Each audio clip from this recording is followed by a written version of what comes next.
Hey, what's up guys? This is Anthony from Anthony's Customs, and for this review, we are looking at the SH Figuarts Great SAIYAMAN from their Dragon Ball Z line of figures.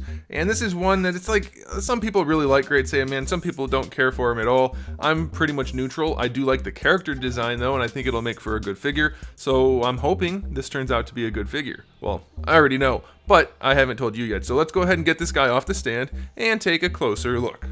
This guy stands roughly to the top of his head, about 15 centimeters. The little antenna thingy stick up a little bit more, and that's going to make him about 5 7/8 inches, right around there anyway. Of course, it depends on how you have him posed. You could probably get a little bit more height if you put his legs together, but that's okay. That gives you a close enough idea. Now, before we get into the review, I do want to mention to you guys, if you're new to the channel, or maybe you just haven't been paying attention, who knows?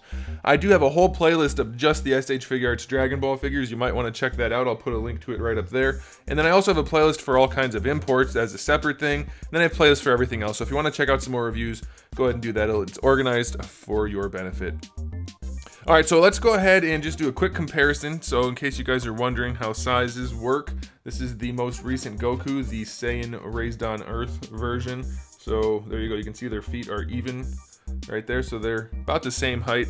And then if you want to compare SAIYAMAN to Gohan, this is the original Gohan release. So let's go ahead and straighten him up. This is the Ultimate Gohan. So it's not exactly the same version of Gohan that is under the helmet there, but it's what we have. So that's going to be the comparison you get. And I know what you're wondering. Do the heads work? We'll see in a second. So the old figure is a little bit taller, a little bit chunkier. So not necessarily a direct comparison, but it's there. All right, now as far as the heads go, we're going to get to the accessories, but I'm just going to show you these at first. So like I said, it's not the exact same version of Gohan, but I'm guessing a lot of people don't care for this one because of how goofy the head looks. Even though it's Ultimate Gohan and it's awesome, in theory it looks pretty bad. This new Gohan head looks great, and it is accurate for the Great SAIYAMAN version of Gohan. However, as you can see, the skin tone, not a great match. It's pretty significantly off, so there's not a whole lot anybody can do about that. It probably looks even better in camera than it does in real life. The skin on the figure has a bit of a pink shading to it, and the face does not, and it's a different molded plastic as well, so you might be able to make it work. It's also worth mentioning the head doesn't actually snap onto the peg, so it's kind of loose.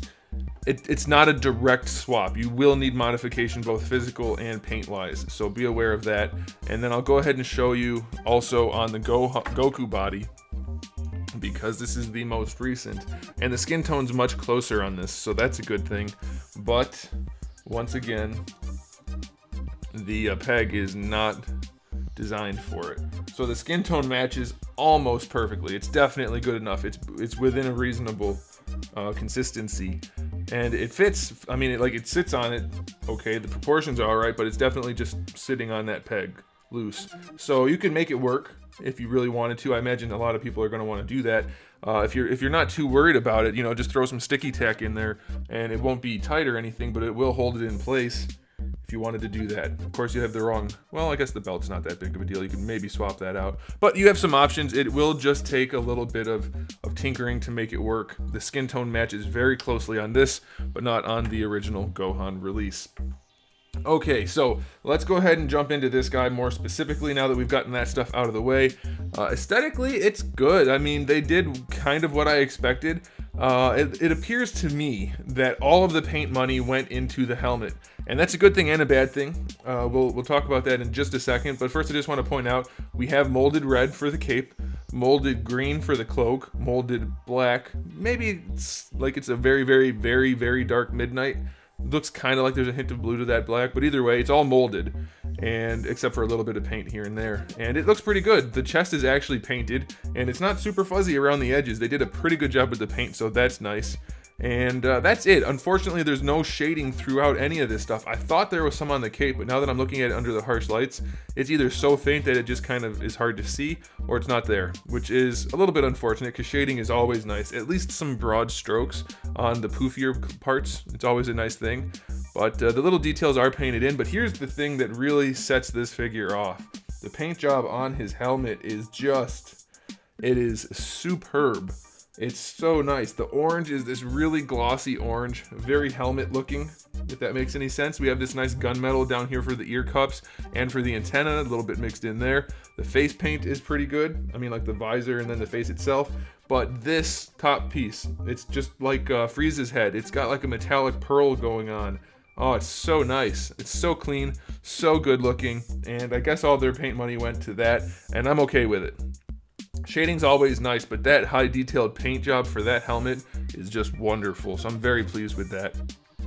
And we do have some reused parts for the body, it seems, but I think that's okay. It's fitting for this guy. So aesthetically, I'm very pleased with this guy. It looks the way it's supposed to, and that's awesome. So aesthetics, I'm gonna give this guy a 9 out of 10. A little bit of extra shading throughout the body would have really set this guy off. I have a little bit of bleeding going on around the watch piece here. I'm hoping you guys don't have that, but mine's pretty bad, so that's a bummer, of course. But otherwise, yeah, it looks really, really good, so aesthetics are awesome. All right, let's go ahead and dive into the accessories. As far as the heads go, we do have the helmeted head. We have an interchangeable face piece for that, so we have the neutral face and then the yelling one. Then we have the head with the bandana or whatever you want to call it with the sunglasses. That looks really good. That's awesome. We have the normal black-haired version of his head, which I already showed you, and I already showed you the Super Saiyan head as well. I like the way they did the shading for the most part in the hair, but we're back to having completely flat yellow hair. No more metallic, no more gloss. I really wish they would just pick one and stick with it, but it still looks good on its own, so that's okay. As far as the hands go, we have 2 fist hands that come out in the package, 2 martial arts hands, 2 palm hands, 2 specific style pose hands, and then 2 wide open finger hands, so that's a bunch. We have an interchangeable left forearm, so if you want to not have the watch on there, you can do that. I think that's for when he takes the cape off. I believe you also would want to remove the watch for that. If memory serves, it's been forever. And then if you do want to take the cape off, you can count the cape as an accessory. You do get a little green tab to fill in his back, so that's nice. And then we have a spare set of antennas for his helmet in case you break them or lose them. So that's a pretty good batch of accessories. So I'm going to give this guy an 8 out of 10 for accessories. Nope, I'm going to give him a 9 out of 10 for accessories because I don't know what else we really need other than maybe a display stand. I'm very pleased with that. Good stuff. I mean, I guess you could have alternate faces for the unhelmeted heads, but I don't know if that's necessary. But 9 out of 10, that's a good spread. We are going to take the cape off for the rest of the review so it's not in the way, and this way I can show you. It just tabs in right there. You can rotate it on that tab. The part that goes over his back is soft material. It's very soft. It doesn't actually connect in the front, but it does sit in place pretty well for the most part, so that's good. But then you can, like I said, rotate this and hinge it. It's just a ball hinge back here. I do wish it pegged in a little bit stiffer because it does like to pop out as you're posing it, so be aware of that. But otherwise, they did a pretty good job with it. We're gonna go ahead and tab this in just so you can see that while we're here. What the heck? There you go, and that's good. And then if you want to get it out, you just push on the bottom and it kind of pops out the top, and that works nicely. So that's pretty cool design. I like it. It's not like a perfectly flush peg hole or gap covering, whatever you want to call it, but it's fine.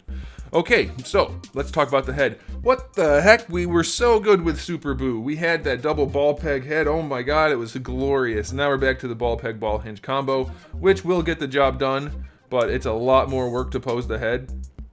And instead of being able to lean the head on top of the neck, it just leans the neck because you have to take the head off and rotate this around if you want the peg to go side to side.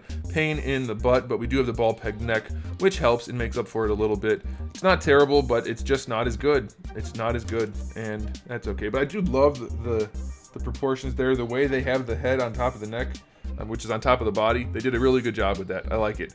For the shoulders, we have our butterfly joint, which does work well enough. It's a little bit unfortunate that they made the inside part black because green would have looked a lot better, but they didn't do that, unfortunately.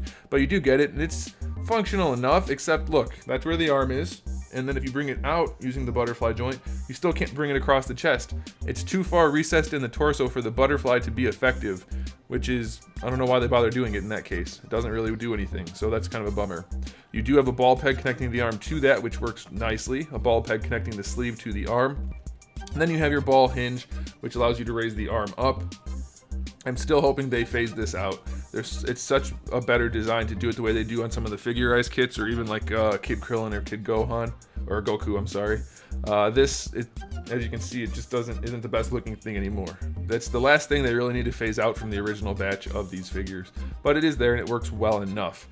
Full rotation, of course. Bicep swivel is fine. Double jointed elbow works no problem. Ball hinge wrists, fine. You know, you're not going to get a ton of range out of them, but it'll work. It's fine.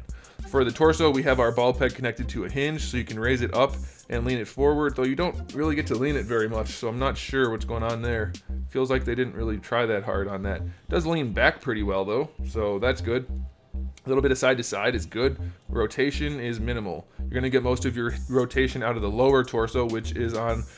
It's a ball peg, but it doesn't afford much leaning, just a little bit, which is okay. Full rotation, floaty belt. The skirt piece is split up plenty, which is very nice. It's a soft material, so that doesn't get in the way at all. You can rotate the skirt piece, of course, independent of the upper body, if you didn't notice that as I was spinning that, so that's fine. And then we have the same hips that we've been seeing for a while now. These might be the same as Vegeta, if I remember correctly, but I didn't check. It doesn't really matter. You can get basically full-on splits with them, which is really, really nice. Great range there. Going forward and back, again, same thing. Really no problem at all. You do get a thigh swivel. You get your double jointed knees, which work very nicely. And then you have a double ball peg for the ankle, which is a design I hate. It's not useless. You can bring the foot forward pretty well. And you can bring it back if you do it like this, but it creates a huge gap, which is, I just really don't like this offset double ball peg. Whoever thought of that, stop it. You do get a little bit of an ankle rocker, but not very much. I mean, it's usable. Like I said, it's not terrible. It's just, it's not anywhere near as effective as it should be, and you do get a lot of gapping in a lot of these positions. So it's very strange. A straight up ball hinge would be way better, or even a really good ball peg would be better, but that offset double ball peg is just weird. And then you have your toe hinge, which is there, but it'll be okay if you have the figure supported. It's not really going to be great for supporting the figure on its own, probably. So ultimately, the articulation on this guy, we don't really have too many problems other than things that are kind of tertiary, like the butterfly joint.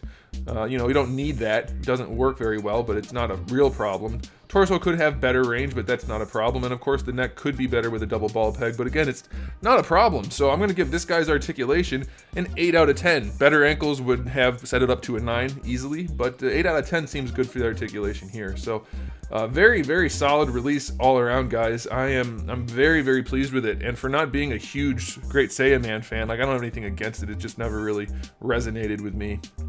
I'm very, very pleased to have this. So I can only imagine that if you are a Great SAIYAMAN fan, you're going to be very pleased with this. And if you absolutely hate the character but are still collecting the figures, you're still going to be okay because it is a solid release. It is not bad at all. So I definitely recommend it, guys. I'm going to give this guy... I'm going to give this figure an 8.5 out of 10. It is a very strong release, and I think basically everybody who gets it is going to be pleased overall. One way or another, you're going to be happy with it. So there you go, guys. It should be in stock at Big Bad Toy Store still. I don't think they've sold out, so if you need to get one, there's a link in the description below. Go ahead and check that out. And make sure you come back to the channel, guys. I have new videos out almost every single day, except for recently because there haven't been any releases, but I'm trying to remedy that. But generally speaking, we have reviews up just about every single day, except for Wednesdays, and I've got thousands of reviews already on the channel, so make sure you come back for all of that good stuff. And in the meantime, keep collecting.